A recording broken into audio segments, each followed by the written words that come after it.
Hello everybody and welcome to another video. We are cracking on with back to some maintenance / install jobs with the Type R, because according to the last few videos that's what everybody likes watching, so honestly nobody watched them. They ask you how you are, you just have to say that you're fine when you're not really fine. You just can't. But oh well, we're going to do something that people actually like today, so I did mention in the previous videos, obviously more people are probably going to watch something like this. I have got a little merch store open now. It's through Spring, formerly known as Teespring, where they stock, deliver everything themselves. So obviously I can't afford to buy loads of stock and I've got nowhere to keep it in my house, so it's the best way we can do it. This is one of the t-shirts off there, just a simple one. Nice comfy white t-shirt with the FNLU logo just playing on the back, so that's one of them. There's other ones, other designs, other products and stuff on there. If you want to do have a gander, I'd really appreciate it. Whoa, wind! Plus, when I go to the next show I'm going to, which is Japanese Performance Show in August, seeing somebody in a shirt or a hoodie or something like that, that's going to be like mind-blowing to me, seeing that. So anyway, back to the video. The video is, we are changing the top pulley, is it idler? Whichever pulley you want to call it, where the auxiliary belt runs over the top. It's the highest pulley that you'll see next to the intake manifold. So when I was at Modnats, it started doing a really high-pitched squealing noise. You couldn't really hear it in those videos, but I took a video, as you can see here.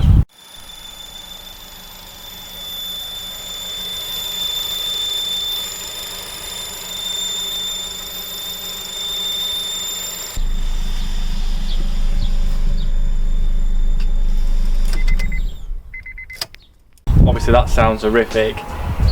I haven't 100% diagnosed that as this, so don't take it as gospel that this will fix your problem if you're getting that noise.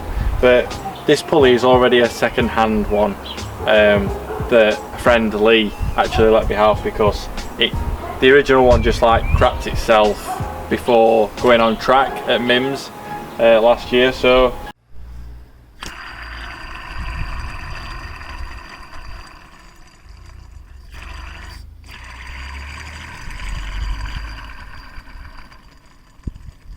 this has kept me going till then, so hopefully this will fix that problem. We're replacing it with a lovely brand new genuine Honda one from Tegiwa. So I'll just show you this before we carry on. Oof. Wow, that's a bit naughty. And it's from Japan! I don't know, maybe it is, maybe it isn't. Sorry, it is a bit windy today, so I'm going to try and power through that. Hopefully this won't be too much of a difficult task. We've done the belt before, which I've done in a previous video, which you'll see somewhere hovering around. You can click on if you want to do the belt instead. So without further ado, let's crack on with the first task, which is slackening the belt and removing it from the pulley. So if you look under here, sorry about this bar in the way, that's what we need to do. Bonnet struts. That'd be a cool video. Right, anyway, so not this pulley right here, this is the one that we're going to be changing. There's one underneath, just there. That's the one that we're going to need to move to take the tension off of this belt. I believe, from looking at my older video, it is a 14mm spanner that you can get on there, which is a little trick where you can put a 14mm spanner on there and then use a 1/2" ratchet tool on the other end of it to get some leverage and move it out of the way whilst we take the belt off. So pop the camera down and show you how that works. So here we go then. I've got quite a long spanner here, which is, you can have it as a ring spanner on either end or an open spanner, whichever you, well, it helps if it's a ring one on this end, but either way. You want it high up so you can get plenty of room to move it. With it being stepped up quite a bit as well, it helps to get it out of the way. And then you've got your ratchet, which can go there. Try and get it in a straight line, just holding it in place as well so it doesn't slip off. That's the movement you're getting now, so that's releasing. See how this belt is becoming slack? I'm going to try and keep the belt in a similar position as well, because you don't want to lose the orientation of the belt, its path. Another thing you can do is take a photo, but I'm going to trust myself this time. Right, so that's off. I'm going to let that go back slowly. There we go. And that's that. Obviously try your best not to lose any of your tools down there. I did that twice last time with the spanner. Had to take the whole under tray off, so you want to avoid that. Now I'm going to try and take it off without removing this bracket. So what size is this one? Is this one a 14 as well? think it is. But I have got a electric ratchet, so I'll use that. Be careful of that hard line, don't want to damage it. Right, I thought that were going to be tight, so that might need a manual one on it. Don't want to risk doing it with this. Oh, just smashed my knee into the bumper. Oh, it's alright, the number plate caught me. Then we'll just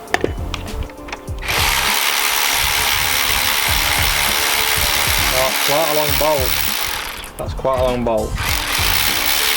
Right, that's off. Okay.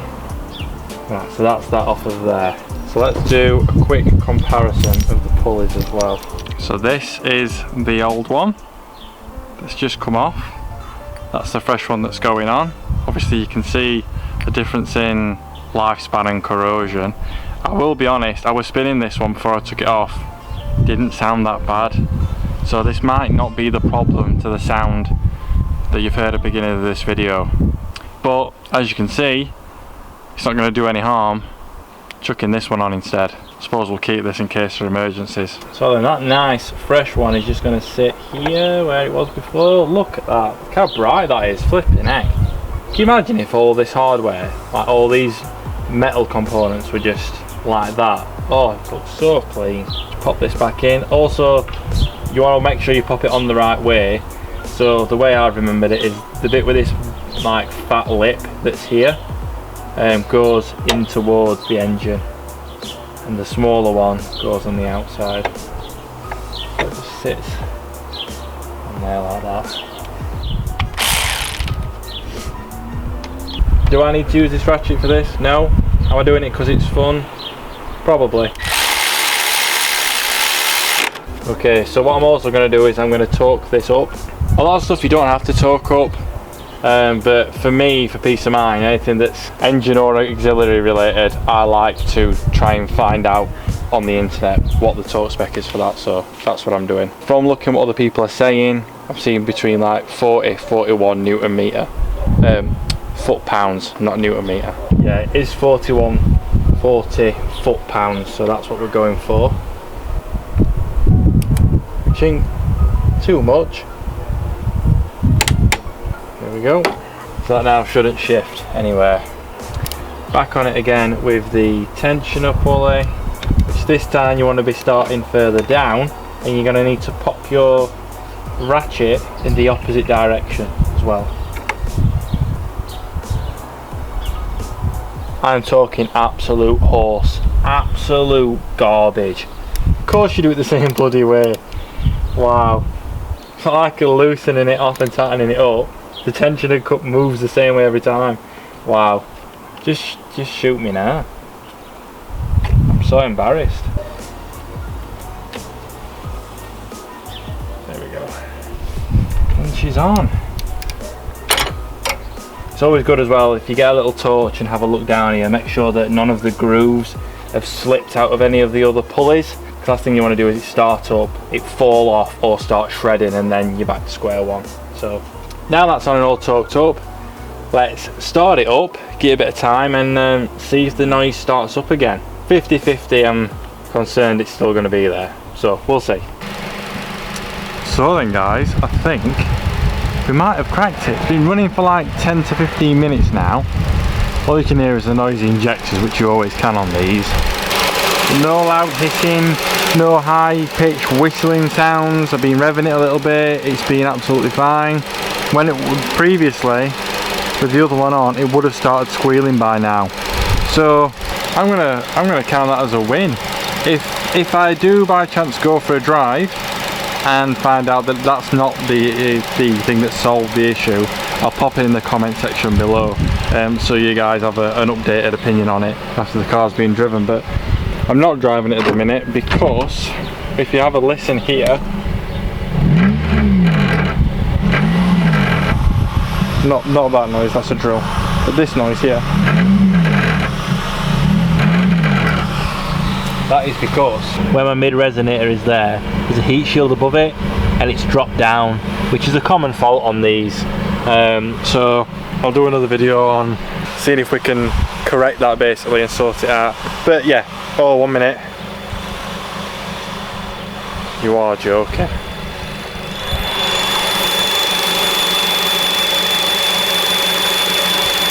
Where is that coming from? No, this area.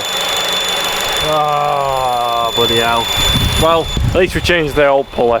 Now it's got a fresh one on. We know that's never going to fail anytime soon anyway. So yeah, crap.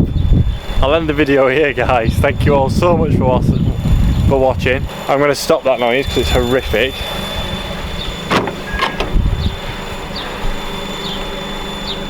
My word. Oh yeah. Did you hear it? How it stopped? Like went yeah. Like it's something spinning. Definitely. I don't know, eh? Right then, I'll end it here. Thank you all for watching. Cheers for tegiwa for sending it out so quickly. Like I mentioned at the beginning, if you do want to have a look at anything on the merch store, that is down below in the description as well. There will obviously be another video on us sorting this specific problem out. And until next time, guys, like I always say, try and enjoy the rest of your day. Bye.